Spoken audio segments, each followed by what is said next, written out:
Hey everyone, welcome back to my YouTube channel. My name is Titus. Now in this video, I'm here to give you guys some basic tips on how to look after your golden pothos. Now if you guys are new to this channel, this is a plant channel and I usually talk about different things in relation to plants. So if you want to see me make more of these contents, then please do subscribe. Alright, so let's get started.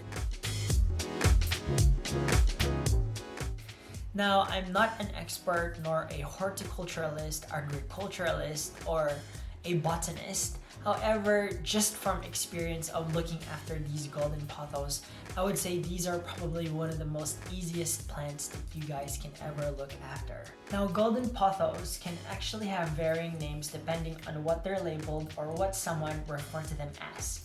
Some of the names that you might hear, people call this is devil's ivy, Scindapsus aureus, Epipremnum aureum, and also obviously the one that I'm using now, which is golden pothos. So just remember, they're all one and the same. Now, where these plants actually originated from are from subtropical, warm, humid conditions, and they are usually found in the forest areas growing rapidly. Okay, in some of the forest areas, they're actually considered as weed. However, ornamentally, they can look quite nice in your home. And the reason why they're so easy to grow is because sometimes they do grow like a weed in rainforests. Now, some of the special features of this plant is that number one, it is a vining plant. So if you like, you can trail it upwards or you can actually let it hang loose from its pot and it will actually look really, really nice as well. The other thing about this plant as well is that as well as its green coloration, it's also got that golden variegations on it, and that's why it's called a golden pothos. And the other thing is that its leaves can actually get quite gigantic depending on how high and how much light exposure it has. It is also quite drought tolerant and will actually live well on dry soil for quite a while. Okay, so we'll talk a little bit more about watering, but this one is quite drought tolerant. And it's also a very fast growing plant, and that's probably why this plant is quite popular as well. So if you've never heard about it or have never looked after golden pothos before, just be mindful that these plants are actually quite poisonous.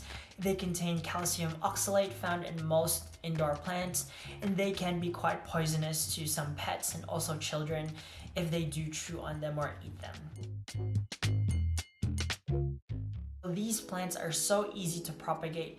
As long as you have an aerial root available, you can actually put that in water once you make a cutting. That will eventually root after several weeks, depending on the warmth and temperature of the water as well.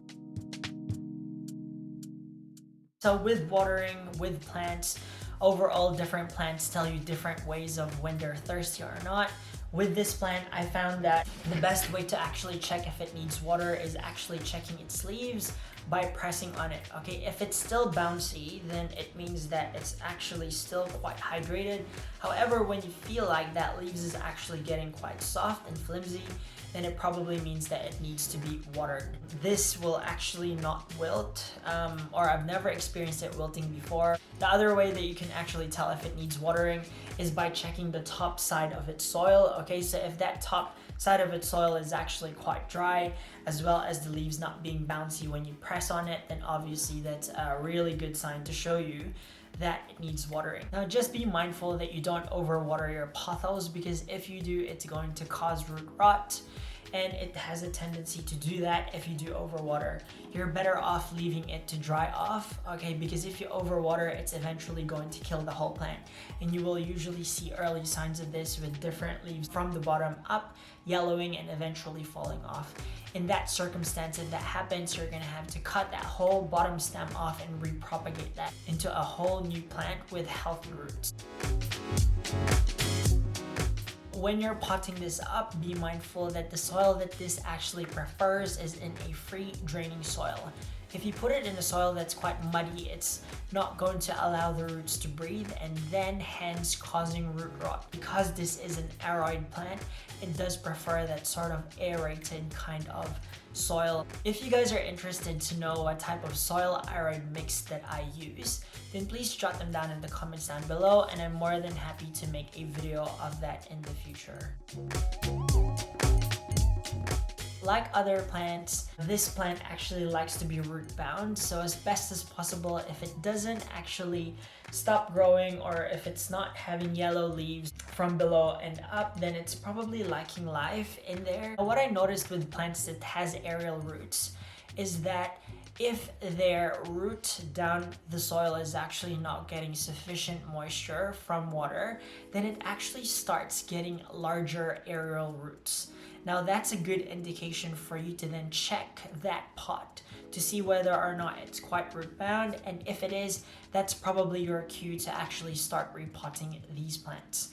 If you do repot them, I would just recommend that you do it during spring because it can be quite traumatic for our plants to get repotted. And if it's in that condition where it's not within their growing habitat, then often they can go into a shock. Now with the size of pot that you use, honestly, some people say go one size up, but for me, what I've noticed is that the bigger the pot is that you place that plant in, the bigger and longer that plant actually gets. However, just be mindful that the growth of that plant will be affected on the type of soil mix that you use. Because oftentimes if you have a larger pot that's got a more condensed soil mix, then often that will retain a lot of moisture, which therefore can cause root rot. However, if you've got sufficient aeration to that soil, then it's more likely that that plant will just require frequent watering and therefore not causing root rot. Now, if you place these plants in bright, direct sunlight, they can actually tolerate that. However, if you put them on low light conditions, then oftentimes they may either lose their golden variegation or oftentimes they may shoot out smaller, thinner leaves. So just be mindful that if you ever do decide to place your golden pothos in a low level environment, that it can lose that golden variegation, which isn't too bad. It will still survive, it will still grow. However, the leaves may actually get a lot more smaller as well. And the reason why I really love this plant is it can tolerate full direct sunlight. Okay, so if you want to place it right next to a window where there's full sunlight, it won't burn unless you're in an environment where it's hot throughout the day. Now with these plants, I found that you don't necessarily need to mist them, nor does it need high humidity rate for it to actually flourish. These will actually do just fine with just low level humidity. They are very hardy like what I said before, so no need to do that. If you do decide to mist it, it will actually encourage more faster growth and also bigger leaves as well. So if that's what you're after, then by all means, go for it. Just as well as other indoor plants, they would probably prefer liquid fertilizers as other people may advise. However, for me personally, I've been trying those pellet slow release fertilizer, and these plants are actually doing quite well with them. So whatever it is that you guys want to use, it's up to you.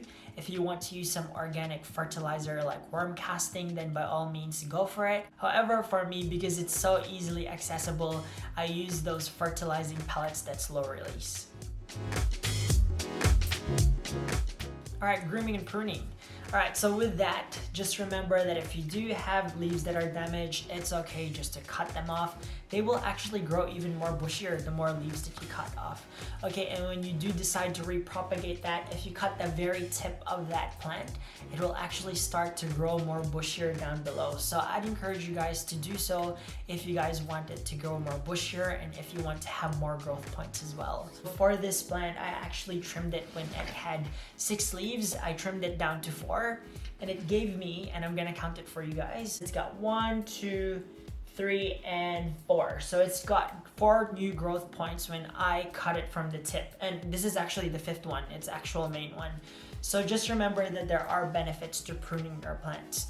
Now, if you have some leaf damages on the edges of your leaf, it's okay, just trim it up. Just make sure that you cut it into shape, just like how I did with the peace lily. If you guys need to dust it, then by all means do so as well. The easiest way that I found to remove the dust from the plants is actually just to sprinkle water all over it outside.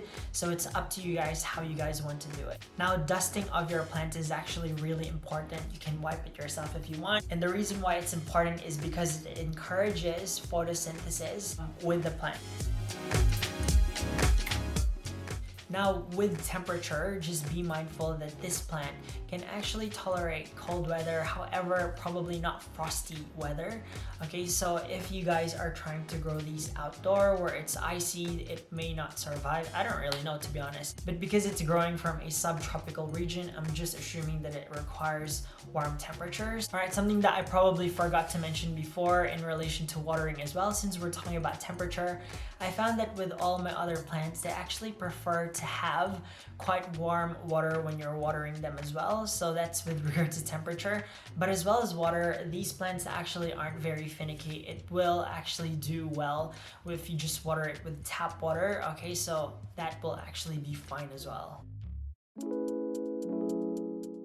Alright, so now with regards to pests. Now these guys, since it's growing inside of my house, I haven't had much pests besides fungus gnats, to be honest. And there are two types of products that I usually use to target both the adult and also the larvae stage of these fungus gnats. And one of them is the sticky yellow trap. Alright, so this sticky yellow trap has caught some fungus gnats there that are already on the adult phase. However, alright, these won't actually capture the larvae. Now the product that I use to actually kill the larvae and the product that I trust is actually PYRETHRUM, okay? Your one might be a different brand and I'm not by all means endorsing this product.